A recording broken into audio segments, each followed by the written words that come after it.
এই বাদাম নেবেন? বাদাম, সুস্বাদু বাদাম, মচমচে বাদাম।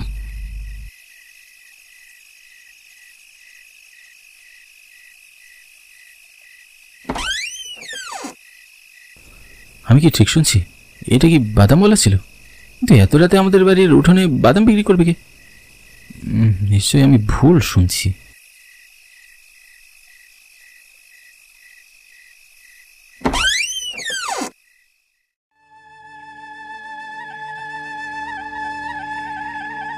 খুন্তিপুর গ্রাম শিল্পীর আঁকা ছবির মতো নিখুঁত। গ্রামের সৌন্দর্য উপভোগ করতে করতে হাঁটছি। আমার নাম সুরেশ সেন। খুন্তিপুর গ্রামে ছোট থেকে বড় হয়েছি। গ্রামের ইউনিভার্সিটিতেই পড়েছি। আমার বাবা ব্যবসার কাজে শহরে থাকে। আমাকে বলেছিল তার সাথে শহরে যেতে। আমাকে শহরের ইউনিভার্সিটিতে ভর্তি করিয়ে দিবে, কিন্তু আমি যেতে চাইনি। ছোট থেকে যে গ্রামের মাটি, যে প্রকৃতি থেকে বড় হয়ে উঠেছি, তার মন কি শহরে টিকবে? আকাশ কুসুম চিন্তাভাবনা করে পথ দিয়ে হাঁটছি। উদ্দেশ্য হরণ দাদার দোকানে যাওয়া। সকাল সকাল তার চা না খেলে দিনটা ভালোই কাটে না। আমি দোকানের সামনে চলে এসেছি। দোকানে আরও কয়েকজন কাস্টমার ছিল। সবাই মিলে বসে গল্প শুরু করে দিয়েছে। হরণ কাকার এই দোকানে গ্রামে কি হয় না হয় সব কিছুরই খবর থাকে। আমার তো বিশ্বাসই হচ্ছে না, নিজের কানে শুনেছি বলেই বিশ্বাস করতে হলো। আমিও রাতের বেলা বাদাম বলার ঢাক ঢাক শুনেছি, কিন্তু এত রাতে বাদাম বিক্রি করবে কে? চা দোকানে বসে মানুষজনের কথা শুনে আমার কাল রাতের কথা মনে পড়ে যায়। কাল রাতে আমিও বাদাম বিক্রেতার হাক ডাক শুনেছি। এখন দেখছি এটা শুধু আমি না, অনেকেই শুনেছে। সবার একই প্রশ্ন, এত রাতে বাদাম বিক্রি করবে কে? নাকি গ্রামের কোনো দুষ্ট ছেলে এই কাজ প্রতি রাতে করে আর এভাবে মানুষকে ভয় পাইয়ে দেয়? চিন্তিত মনে আমি চায়ের কাপে এক কাপ চুমুক দিই।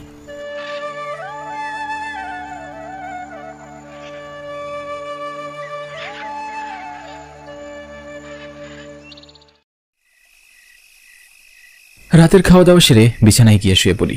মুহূর্তে আমার চোখে রাজ্যের ঘুম চলে আসে। গভীর ঘুমে আচ্ছন্ন আমি। হঠাৎ কানে ভেসে আসে আবার সেই বাদাম বিক্রেতার হাক ডাক। বাদাম নেবেন? বাদাম, সুস্বাদু মচমচে বাদাম।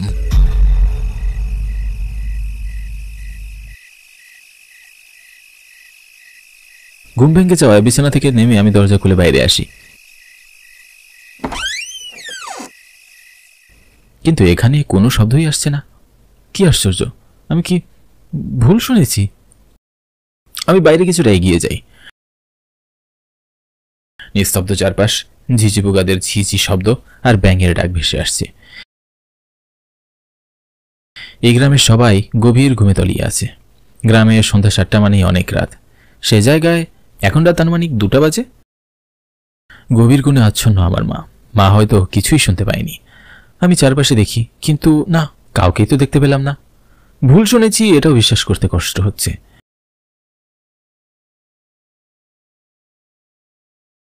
আমি বাড়ির ভেতরে গিয়ে দরজা বন্ধ করে দিলাম। বাদাম দিবেন? বাদাম, মচমচে সুস্বাদু বাদাম। রুমের দরজা বন্ধ করতে আমি আবারও বাদাম বিক্রেতার হাক ডাক শুনতে পেলাম। কিন্তু কি আশ্চর্য, একটু আগেই আমি বাইরে গিয়ে দেখে এসেছি সেখানে কেউ ছিল না, কিন্তু রুমে ঢোকার পরই আবারও বাদাম বিক্রেতার হাক ডাক। কেউ কি অন্ধকারে লুকিয়েছিল? আমি দরজা খুলে বাইরে আসি। এখন আর বাইরে কাউকে দেখতে পাই না। এটা কি হচ্ছে আমার সাথে? দরজা বন্ধ করলে ডাক শোনা যায়, কিন্তু খুললেই কাউকে দেখা যায় না। কেউ কি আমায় ভয় দেখানোর চেষ্টা করছে? কেউ কি আছে এখানে? না, কেউ নেই। কেউ থাকলে নিশ্চয়ই দেখতে পেতাম। সব হয়তো আমার মনের ভুল। আমি রুমে ফিরে যাব এমন সময় আমার পিছনে কেউ যেন এসে দাঁড়ায়। ভয়ে আমার সমস্ত শরীর শিউরে ওঠে। আমি চট করে পিছনে ফিরি, কিন্তু না, কেউই নেই। তাহলে আমার এমন মনে হলো কেন? আমি স্পষ্ট অনুভব করেছি কেউ আমার পিছনে এসে দাঁড়িয়েছে। নিজের কাছে নিজেকেই পাগল পাগল মনে হতে লাগলো। আর তখনই একটা মৃদু গলায় কেউ বলে উঠল, বাদাম লইবেন? আমি চমকে উঠলাম। একজন মধ্যবয়স্ক লোক, মাথায় অল্প সাদা চুল আর হাতে একটা ঝুড়িতে বাদাম রাখা। এত রাতে এই লোক গ্রামে ঘুরে ঘুরে বাদাম বিক্রি করছে। আমার মুখে থেকে আর কোনো কথাই বেরোচ্ছে না। আমি বাকরুদ্ধ হয়ে তার দিকে তাকিয়ে আছি। এমনি তাকাইয়া আছো কেন? বাদাম খাইলে কাউ? আপনি এত রাতে বাদাম বিক্রি করছেন কেন, রাইতে বাদাম খাওয়া যায় না বুঝি? কিন্তু রাতের বেলা কে বাদাম কিনবে? রাইতে বেশি কাস্টমার পাওয়া যায় না, তো 1-2জন পাইলেও আমার লাভ। অনেক দাম দিয়া বাদাম বিক্রি করতে পারি। কি বলছেন কি আপনি? এত রাতে কার সাথে কথা বলছিস সুরেশ? মায়ের ডাকে আমি পিছনে ফিরে তাকাই। বাদামওয়ালা এসেছে। আমার কথায় মা অবাক হয়ে যায়। বাদাম বিক্রি মানে? এই যে এইখানে বাদাম বিক্রেতা। আমি মাকে সামনে থাকা বাদাম বিক্রেতাকে দেখিয়ে দিতে যাব, ঠিক তখনই সামনে ফিরে আমি কাউকেই দেখতে পেলাম না। বিস্ময়ে আমার চোখ কপালে উঠে যায়। কোথায় গেল লোকটা? এখানেই তো ছিল। কি সব বলছিস বাবা? এখানে তো কেউ নেই। আর রাত বিরাতে কোনো কিছু শুনে বাহিরে যাওয়াটাও তো ঠিক না। চল চল, বাড়ির ভেতর চল। আমি মায়ের সাথে বাড়ির ভিতরে গেলাম। পেছনে ফিরে তাকালাম, মনে হচ্ছে যেন বাদামওয়ালা দাঁড়িয়ে আমার দিকেই তাকিয়ে আছে।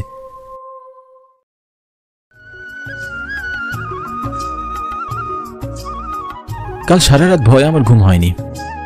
বারবার বাদাম বিক্রেতার কথা আমার মনে পড়ছে। মাথা ঝিমঝিম করে ঘুরছে। হরণ দাদার চায়ের দোকানে গিয়ে 1 কাপ চা খেলে মাথাটা ভালো লাগতো।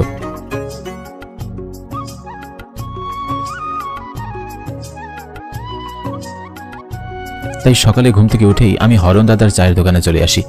প্রতিদিনকার মতো আজও চায়ের দোকানে গল্পের আসর জমেছে, কিন্তু এবার যা শুনলাম তা শুনে বুকের ভেতরটা আমার লাফিয়ে উঠল। পশ্চিম পাড়ার মতি তো আর নেই।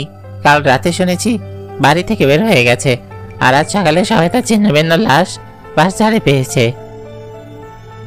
গ্রামে যে গিয়ে সব হচ্ছে, কদিন পরপরই মানুষ হারিয়ে যাচ্ছে, ঝোপঝাড়ে মরে পড়ে থাকছে। চা দোকানে এবং অন্যান্যদের কথা শুনে আমার মনের সন্দেহটা আরো প্রবল হলো। তাহলে কি রাতে সেই বাদাম বিক্রেতাই এসব মানুষকে মারছে? ব্যাপারটা তো দেখতে হয়। আজ রাতে এর একটা বিহিত করেই ছাড়বো। আমি দোকান থেকে বেরিয়ে বাড়ির পথে রওনা হলাম।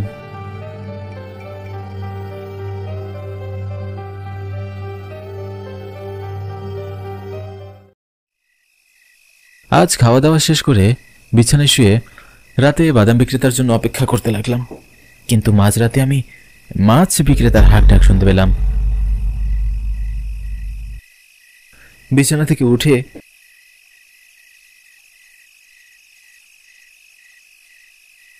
দরজা খুলে বাইরে আসলাম। ওই তো বাদাম বিক্রেতা, কিন্তু সে চলে যাচ্ছে। আমি বাদাম বিক্রেতার পেছনে পেছনে যেতে লাগলাম। সে গ্রামের রাস্তায় বাদাম নিয়ে হাঁক দিয়ে মানুষদের ডাকছে। বাদাম লইবেন বাদাম, মাছ মাছে বাদাম, বাদাম লইবেন সুস্বাদু বাদাম। আমি বাদামওয়ালার পিছনে হাঁটছি। বুকের ভেতরটা অজানা এক ভয় কেঁপে উঠছে বারবার। হঠাৎ বাদাম বিক্রেতাকে থমকে দাঁড়াতে দেখে আমি থমকে যাই। তাকে কিছুতেই বুঝতে দেওয়া যাবে না আমি তাকে অনুসরণ করছি।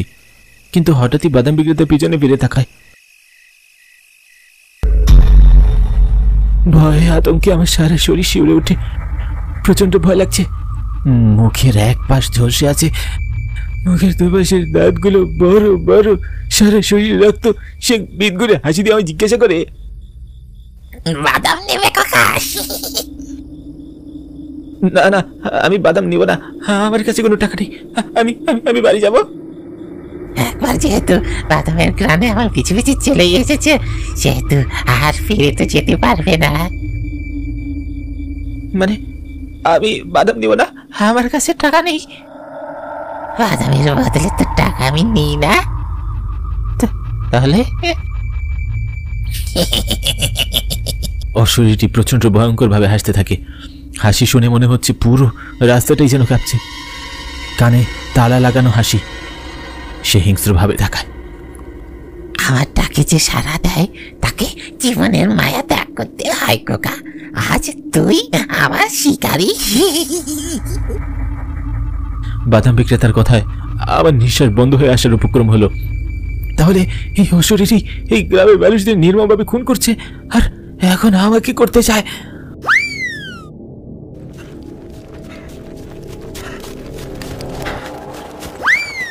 আমি প্রাণ বাঁচানোর জন্য দৌড়াতে থাকি। পিছনে পিছনে অশরীর বাদাম বিক্রেতা হুঙ্কার করতে করতে আসছে। ভয়ে আমার শরীরে সব শক্তি নিঃশেষ হয়ে আসছে। চোখে অন্ধকার দেখছি। আমি আমার বাড়ি পর্যন্ত পৌঁছাতে পারবো কিনা জানি না। মাথা ঘুরছে আমার। কথা একটা বিকট চিৎকার দিয়ে আমি আমার বাড়ির সামনে লুটিয়ে পড়ি। তারপর আমার আর কিছুই মনে নেই।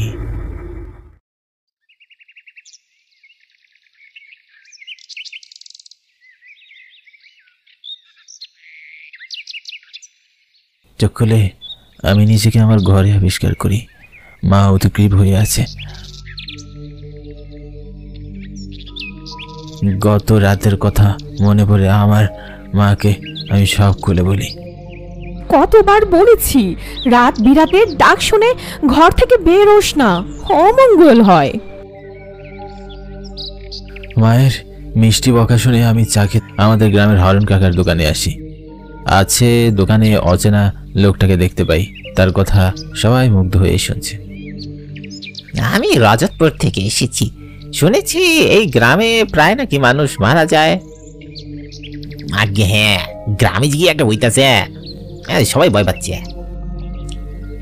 গ্রামের সবাইকে বলবেন যেন কেউ রাতের বেলা বাদাম বিক্রেতার হাঁক ডাক শুনে ঘর থেকে বের না হয়। রজতপুর গ্রামে নিতাই বাদাম বলার রহস্যজনকভাবে মৃত্যু হয়। পুলিশ এখনো এর সমাধান করতে পারেনি, কিন্তু এর মধ্যেই রজতপুর গ্রামে একের পর এক মানুষ খুন হতে থাকে। সবাই জানায় রাতের বেলা তারা নিতাইকে বাদাম বিক্রি করতে দেখে, আর কেউ যদি নিতাইয়ের ডাকে সাড়া দেয় তো নিতাই তাকে খুবই কষ্ট দিয়ে হত্যা করে। আমাদের গ্রামের মানুষেরা এখন প্রাণ ভয়ে যে যার মতো ঘরে শহরে অন্য গ্রামে পালিয়ে যাচ্ছে। এখন শুনছি নিতাই এই গ্রামে হানা দিয়েছে, তাই তোমাদের সাবধান করতেই আমার এই গ্রামে আসা।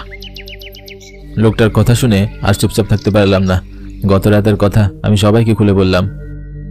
সব শুনে বয়স্ক লোকটা বলল, গ্রামে মাইকিং করে ঘোষণা করে দাও যেন রাত বিরেতে কেউ বাদাম বিক্রেতার হাঁক ডাক শুনে বাড়ি থেকে বের না হয়। সবাই সাবধান হলে নিতাই রাতটা এই গ্রাম ছাড়বে। বয়স্ক লোকটির কথা শুনে সবাই আমরা মেনে নিলাম। লোকটা দোকান থেকে বেরিয়ে গেল। আমি চিন্তিত মনে চায়ের কাপে চুমুক দেই। রাতে আর কখনোই কারো ডাকে বাড়ি থেকে বের হবো না বলে প্রতিজ্ঞা করি। ভাগ্য জোরে বেঁচে গেছি, নাহলে বাদাম বিক্রেতার হাতে আমার জীবনটা খোয়াতে হতো।